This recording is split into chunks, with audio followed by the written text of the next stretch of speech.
Welcome back to the VandySports podcast. I'm Joey Dwyer here from TD Arena in Charleston. And man, Vanderbilt basketball is rolling, isn't it? Vanderbilt is 6-0 for the first time since 2007, 2008, and keeps finding different ways to win. But I thought tonight, maybe its most impressive way, it dictated the pace against a team that wanted to slow it down, wanted to muck up the game.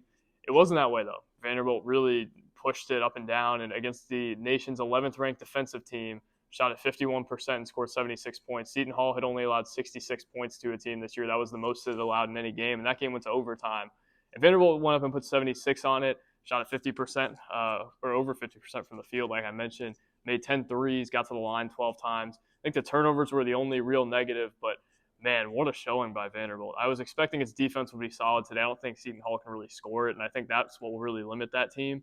But what Vanderbilt did offensively, I thought was remarkable today. Just the way it was able to share the ball, I think is crazy for how quickly this team was assembled and how long these guys have been playing together. They really shared it.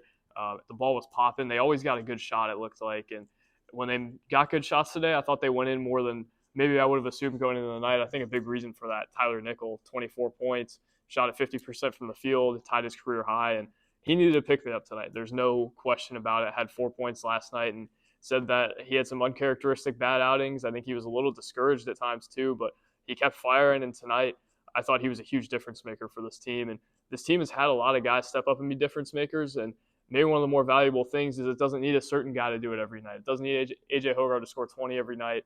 He had 18 last night. He was the alpha, but tonight Tyler Nickel was that. And that was okay. And Vanderbilt, I think, is going to have that happen more and more throughout the year. It's going to see guys who score 4 points one night, score 24 the next, and I don't think this is going to be the last time that you see something like that.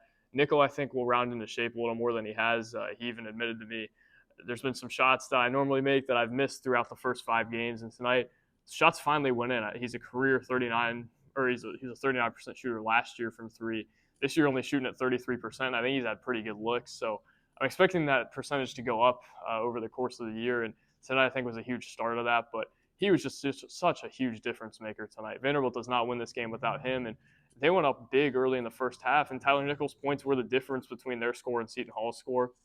Not only that, but I just think his energy is so huge for this team. He's a guy that wears his confidence on his sleeve, and you saw tonight when he was making shots, Vanderbilt's going to be really hard to beat. And it didn't have its best tonight offensively. It was against a team that was really good defensively, and a lot of guys didn't step up. Devin McLaughlin, I thought, had a really nice night. He really made some plays. Again, quietly gets to 13 points. A.J. Hogarth, I thought, was pretty solid too. He had some big buckets. But, again, Tyler Nickel, the story of the night if you're looking for a Vanderbilt player. Tyler Tanner had a good night.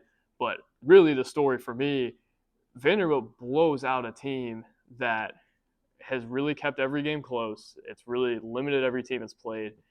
And Vanderbilt just comes in here and says, no, we're going to play our way. And the game was high tempo.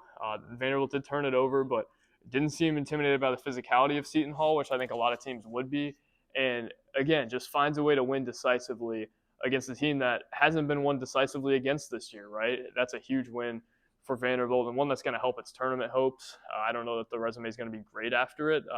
Before this game, Seton Hall was 97th in KenPom, so not a one that's going to give you a quad 1 win or anything, but I think it was a really impressive testament to not only how they are going to respond to a good win, but also just the continuity of this group. They don't have – and they're going to play Drake on Sunday. That's a team that has a lot of continuity. They've got guys who play together. Vanderbilt doesn't have that, and they're still moving the ball. They're still getting good shots, and they look like a team that has been together for longer than they have. And that is a real remarkable testament to what Mark Byington has built. I think this team's really well coached, and I honestly think they believe. MJ Collins said last night, we didn't come here to lose, and Vanderbilt keeps playing that way. They're playing really hard. They're playing with an edge. And I think that was the difference between these 2 games and the Jackson State and SEMO game. Not that they weren't playing hard, but the edge this team has in big games, I think, is really something tangible and really a testament to what Mark Byington is building here. They share the ball, and they just continue to keep moving it. They continue to keep making plays and continue to be unselfish. There's been a game, every game this year, where one of the guys has not had a big game. Nobody has had a good game in every game. And Vanderbilt is still 6-0, and they've won a lot of these games pretty decisively. And you notice they're beating Cal decisively. They're beating Seton Hall decisively. Last night I thought was the best team they played, and they found a way to win that game. I thought that was a bigger win than this one. But I almost think tonight was almost more impressive than that game just because of the manner in which Vanderbilt won this game. And the way they did it against a team that doesn't lose like that. Maybe Seton Hall is going to lose because it shoots really poorly from the field, and it did that tonight. But it also lost tonight because Vanderbilt was able to make such a difference offensively and was able to do so many things offensively that allowed it to win this game. It dictated the pace. Again, it made shots, and that's not something that a lot of people do against Seton Hall. And another thing, too, Vanderbilt really has not gotten eaten alive inside throughout basically the course of the season. Before they came here, they got out rebounded in 2 straight games, but I don't know the rebounding numbers off the top of my head tonight. Didn't seem like there was a huge difference, and it also seemed like Jalen Carey was the dominant big man in the game if you're going to pick one. I thought Devin McLaughlin was better than him tonight, but Jalen Carey is really able to throw his body around and is really able to wall off guys. He's really able to rebound, and Vanderbilt hasn't really seen a big that is able to outdo him in that way. And I think that's just such a huge thing for them. As they go forward, Drake's going to be a real challenge. It's a team that really shares it, a team that knows how to play together. They know how to win. But I think Vanderbilt is starting to put together a group of winners and a group that knows how to win because they're finding ways against a lot of different teams. And in the past, Vanderbilt has not won like this. Vanderbilt has not had a group of guys who have experienced continuous success like this to start the beginning of a season.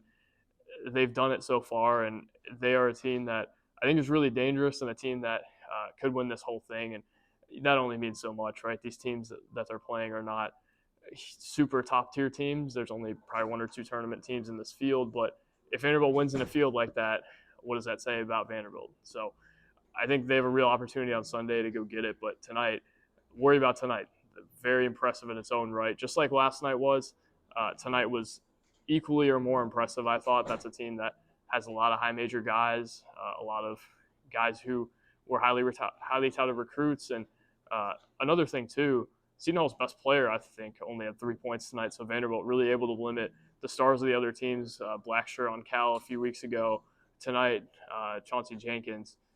Vanderbilt keeps finding ways to make teams play with their left hand, and I think they're a better defensive team than they get credit for. But tonight, story of the night, Tyler Nickel shows off, and Vanderbilt wins decisively over a team that hasn't lost a game like that and has not given up that many points, has not made it look that easy for a team. Vanderbilt came in here and saw a really physical team, saw a team that makes it really hard on you, and said, we're going to play our way. And they did that and won the game as a result of it. Vanderbilt's got a more bright future than I think I would have thought. If you had to give me an honesty evaluation right now, I'm saying I'm higher on this team than I was in the preseason. I think I was higher than most on this team in the preseason. A lot to like from them right now, and I will have more coverage up here Sunday. Looking forward to their after reaction that day as well. So thank you all for watching. God bless and peace.